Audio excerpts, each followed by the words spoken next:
Hello and welcome to an all new episode of the Up the Coast podcast. As always, I am your host, Tyler. And compared to what has been firing out all this weekend, this is going to be a quick one. Just a quick reminder if you did not listen already, I put out the previews for Michigan State Louisville and TCU Duke earlier Friday afternoon. So go back and check those out. This one, just going to be a recap of the second half of the first round of the NCAA tournament. And joining me to do that is Rodney Knuppel, site editor at Busting Brackets. Rodney, thank you for joining me. Yeah, man. Thanks for having me. It's been a good tournament so far, and I'm ready to I'm ready to talk about it. It's been fun. Good tournament. Honestly, feels like it did peter out a little bit after session Yeah. five, though, when we had that incredible Kentucky Santa Clara game. Miami, Missouri was fun for a while. UConn Furman was fun for a while. So at least we got a nice close to the night. Yeah, no, I mean they were competitive late, but yeah, we kind of the middle games were a little uncompetitive.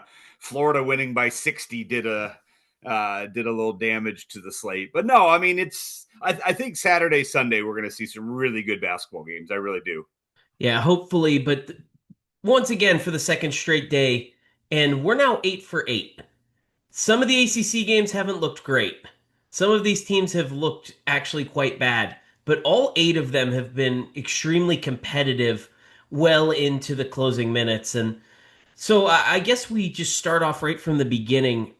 Virginia got a hell of a fight from Wright State in that one. The Raiders were up 5 at the half. They were going back and forth for really the first 15 minutes of that half. It kind of followed an almost exact timeline of Duke Mhm. Siena the day before, where right around the 5 minute mark, Virginia finally remembered that they're a top 15 team and put the pedal down. Yeah, no, they did. They did it late. They hit a bunch of shots. They scored 82 points in the game, and I know they've been a higher scoring team the last with their new coach there. But 82 points seems like a lot for Virginia in the NCAA tournament. And then, but they gave up 43 in the first half. It just didn't play very good defense in the first half. Gave up 43 to Wright State, but clamped it in and yeah, came away with an 82-73 win. So they escaped the disaster losing as a 3 seed. Yeah, well, one of the funny things as I went through my preview of this game, just continuing to be mystified by how would Wright State possibly defend the pain. It was a bugaboo Yeah. for them all year, and now you're going up against one of the toughest, most physical teams in the country. Tester Ritter having 10 points and 6 rebounds is such a huge disappointment from a Virginia perspective. I mean, they pulled him out for part of crunch time. He really, like, what was he at? 30 minutes? 29? Yeah. I would have guessed like 18 from the impact he was making. He had the Tobias Harris special. He was just out there getting cardio. It didn't feel like he was impacting the game at all. And even Grunlow and Onyenso were completely non-impactful offensively, even though they were still their terrific rim protecting selves. So, I mean, certainly credit to Wright State sending a lot of help and traps, but it does feel like Virginia's big guys just should have been better in this game. They should have been better, and that's a concern when they go into the next game against Tennessee. Their big guys do need to be better. I mean, Tennessee is certainly going to be ready for them. Rick Barnes has shown that he can win second round games when they've been in the Elite Eight 2 or 3 times in a row, and so yeah, their big guys will need to be better. Shout out Jakari White in the game though, 24 points or 26 points in 24 minutes. Fantastic night for him off the bench for the Cavaliers. So they needed it. They needed all 26 from him. Well, I guess they probably only needed about 15 because they won by 9. But yeah, big night for Jakari White. Yeah, 10 of 12 from the field, 6 of 8 from 3. Unquestionably the MVP. I've called him all year that one guy in the ACC that as soon as he gets hot, opposing fans should just be deathly terrified of him, and especially what he has done to teams from the greater Dayton area this year. That is a combined 13 of 15 from 3 for Jakari White against Dayton and Wright State. He broke his career high against the Flyers in December with 25. Broke it again today with against their neighbors in Wright State. So he's got some sort of vendetta against the 937. Yeah, no, he's played well against them. I wanted to bring up the Sam Lewis technical. A little bit out of sorts there. Like a little and not a real timely technical to get there late in the game. I was a little bit of head scratcher to see that one. I mean, you've seen Virginia much more than me. I felt like it might have been a little out of character. No? Well, I think TJ Birch, who definitely deserves a moment of recognition here, the nation's steal leader, who had five in this game, as Steve Lapis wanted to remind us on the broadcast every 10 seconds, you don't want to be sloppy dribbling the ball around him. He was probably the actual best player in this entire game just for what he did Yeah. defensively. He was clearly getting under people's skin, and as someone who gets annoyed by those like ticky tack technical calls, I thought that was 100% justified. It was just such a Yeah. petty, stupid thing for Sam Lewis to do. There's 5 minutes left in an NCAA tournament game. Like, just focus, man. Yeah. Yeah. No, I was hoping for Virginia's sake it wouldn't come back and bite them, and they obviously didn't. He made his free throws, they made their free throws. He sat for a short period of time, and then yeah, it didn't come back to bite him. But yeah, kind of it was an odd one to get late in the game. Yeah, the only other two things worth mentioning to me, Michael Inambare, the big man for Wright State, who came into this game 1 of 6 from three on the season, proceeded to take nine of them and make five. I mean, Yeah. that's a bizarre ratio of which I don't think I've ever seen that a player makes one less three than he had taken the entire season going in. Um, and then just the fact that Chance Mallory was not a big factor in this game, and the Dallin Hall foul trouble in the first half really seemed to be a problem for Yeah. Virginia. They were so much better with him on the court in the second half. I'm trying to get the plus minus up because I forgot to put that in my notes. I can't find the stat broadcast for that game. So, Yeah, I don't seem to have the plus minus either, but yeah, I mean you hit on all the keys there, and yeah, I mean those are all keys that they're going to need I keep bringing up Tennessee in their second round game because Tennessee, I truly believe is playing pretty good basketball right now. Obviously, in their first round game, they look pretty good. So they're going to need all the help they can get. I was still trying to look up. Did you find plus minus? I didn't. I don't see it in here either. So no, because for whatever reason, the media stats doesn't have all of the regions. So I okay, don't know. yeah, okay. Have to solve that one tomorrow. But any Yeah, other lingering Virginia Wright State thoughts here? no, I don't think so. I think you pretty much covered it.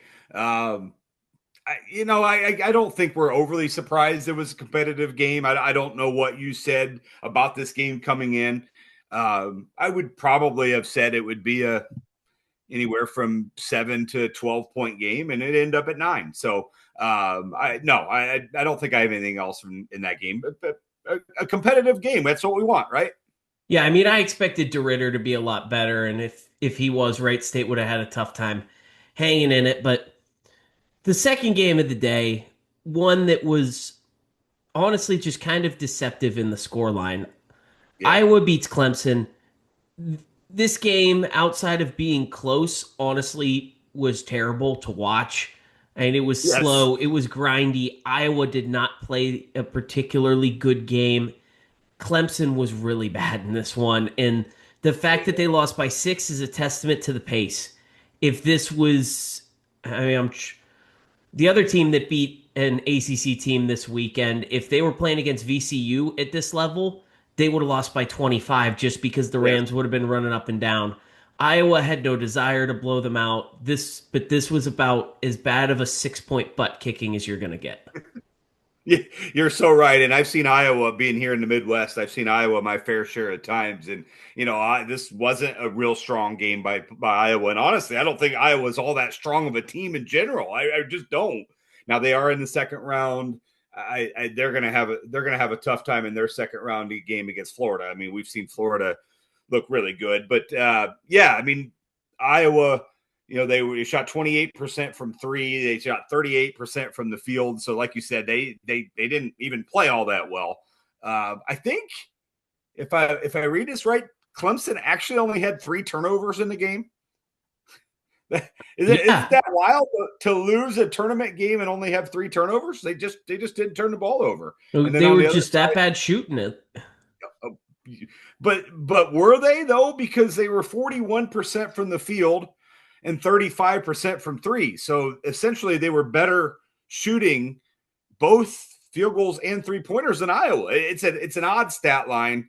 Now Iowa pounded them on the glass. It was 40-27 rebounds, but I just look at those and like Clemson shot better and they turned it over less, and still, you were right. There was a butt kicking that ended up a 6 point game. They missed Carter Welling in so many different ways in this game. They couldn't defend the rim without fouling. That honestly, that's why Iowa won. Yeah, 31 free throw attempts in this game. The paint defense, as we knew, was just not going to be the same with Nick Davidson in Welling's place. But what really killed Clemson, because both of these teams were getting to the rim pretty continuously in traffic. Nick Davidson, who got a ton of opportunities to try to be a huge offensive difference maker in this game, shot 2 for 7 from the floor. yeah. And without Welling and with how easily they were getting the ball into the paint, they needed this to be an awesome Nick Davidson game, not a bad one. And it really felt to me the whole difference. If they had him, I think they probably win this game. I'm not sure they would have deserved to, but just nothing went right for Clemson offensively except for RJ Gottfried muscling through a couple guys on his way to 15 points. It was a pretty black game. Yeah, I mean, Clemson did a nice job defending Iowa's best scorer in Bennett Sturts. I mean, 4 for 17 from the field, 3 for 10 from three. Actually, ended up with 16 points because he was 5 for 6 from the free throw line. But you nailed it with the 24 of 31 for Iowa from the free throw line. That is the big difference. I mean, they shot 19 more free throws than the Tigers. That'll lose a lot of games. Yeah. Anything else from this one? There's a little Butta Johnson heat check that kept them hanging in it, but they did a good job defending Bennett Sturts. He had one of his worst shooting games of Yeah. the year, and they did decently well defensively. I don't have much more to say about this one. They were just down 7 the whole time, and that's how it closed out basically. Yeah, no, I don't have much else on this one either. Disappointing because I really thought Clemson.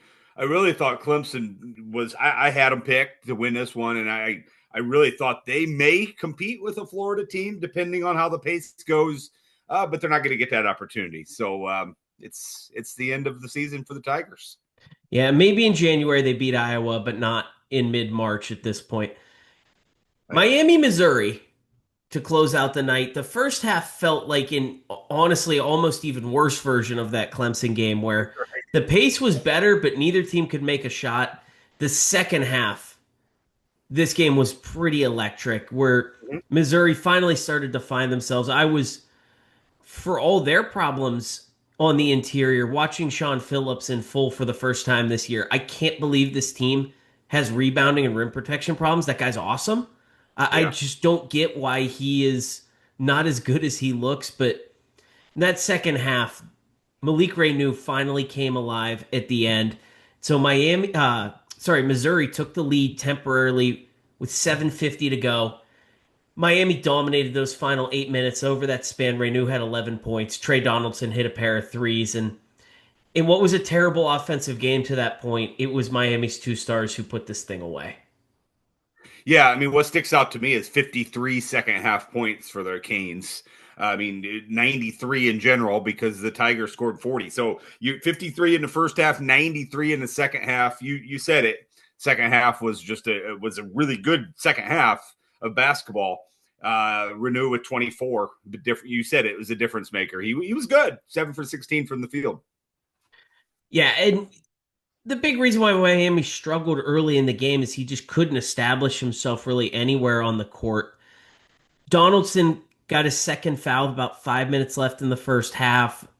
The Miami offense completely died while he was on the bench to the point that they had to panic bring him back in there late in the half. And once they finally got everybody out there together, they started to find a rhythm.